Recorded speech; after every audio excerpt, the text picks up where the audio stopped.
لا شريك له ولا نظير له ولا مشير له ولا مثال له ولا مثل له ونشهد أن سيدنا وسندنا وشفيعنا وطبيبنا ونبينا ومرشدنا ومولانا محمدا عبده ورسوله أرسله بالحق بشيرا ونذيرا وداعيا إلى الله بإذنه وسراجا منيرا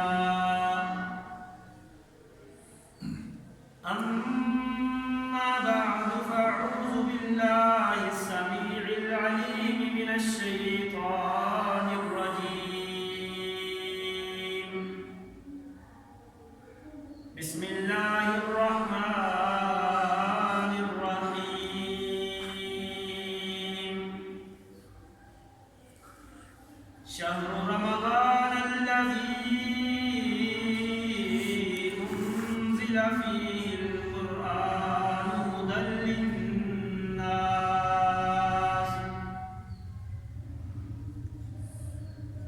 للناس وبينات من الهدى والفرقان قال الله تعالى في القرآن المجيد والفرقان الحميد يا أيها الذين آمنوا كتب عليكم الصيام كما كتب على الذين من قبلكم لعلكم تتقون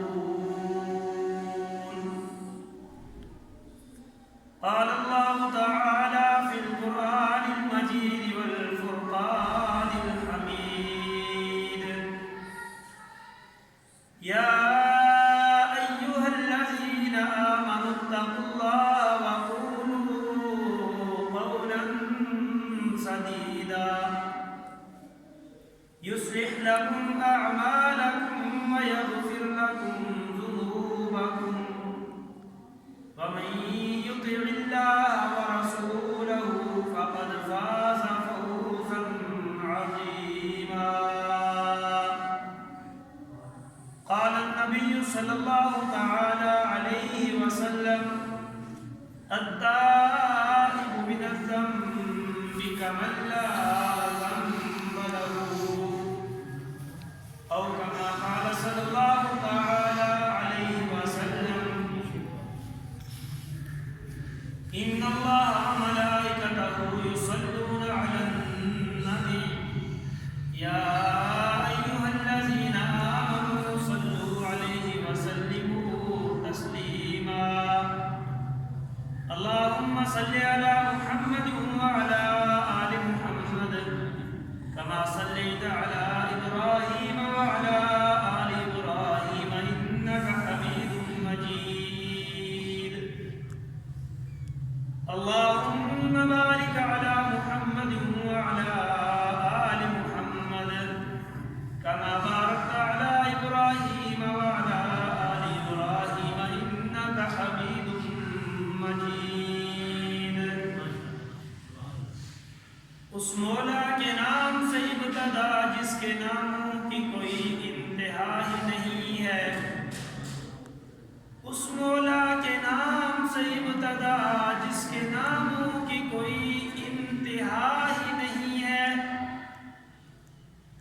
گردش میں کہاں اس کے مقدر کا ستارہ ہو جس کو میسر تیری رحمت کا سہارا تنہا ہے اکیلا ہے تو یکتا ہے احد ہے تنہا ہے اکیلا ہے تو یکتا ہے احد ہے حق یہ ہے کہ کچھ بھی کوئی معبود نہیں ہے تیرے سوا کون مددگار ہمارا حق یہ ہے کہ کچھ بھی کوئی معبود نہیں ہے